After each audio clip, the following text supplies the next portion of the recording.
Hi everybody, Jennifer from Kitschy Cooking, and this, even though it's not focusing, is what we're using today. I know we used cognac last week, but we're going to use it again today, and we're using several other ingredients as well. Hi, I'll wait for people to tune in.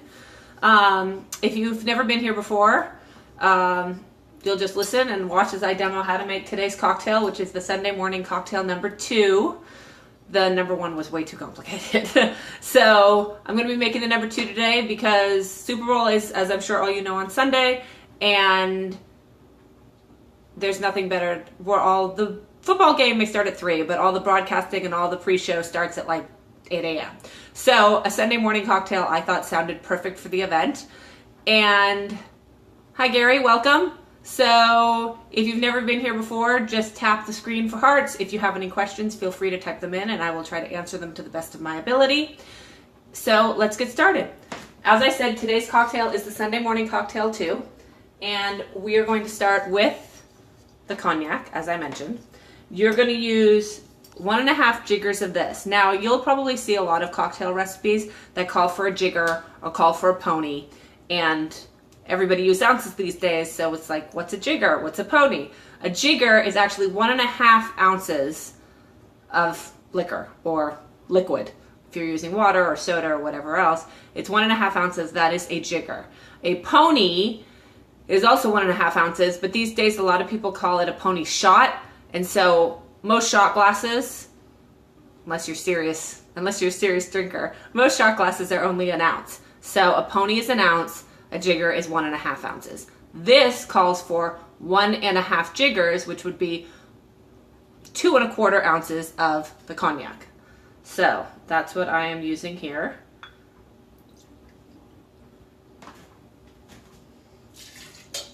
There's that. 2.5 ounces of the cognac.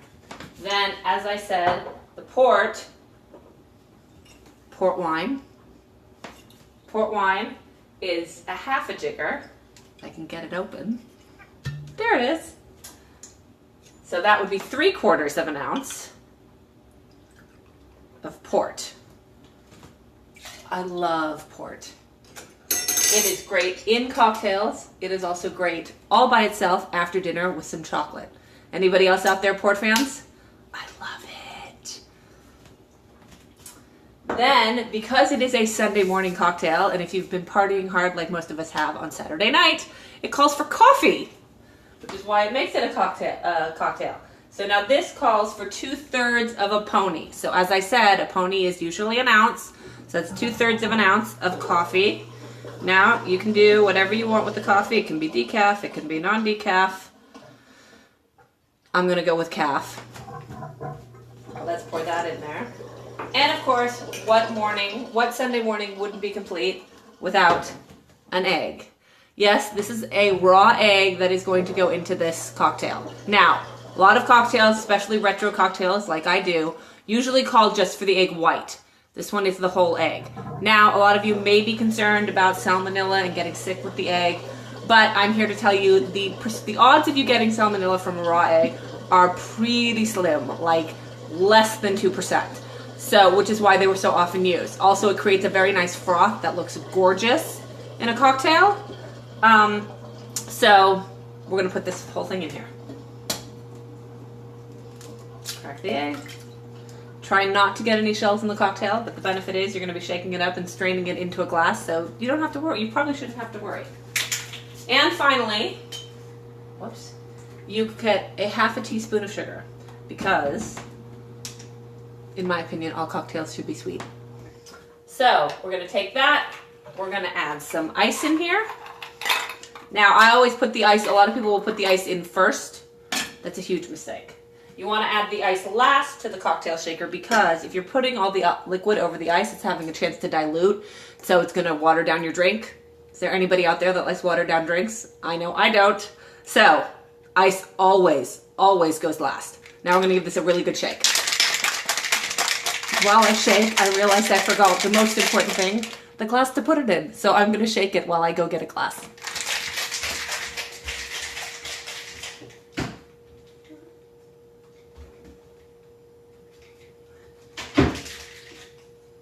Okay.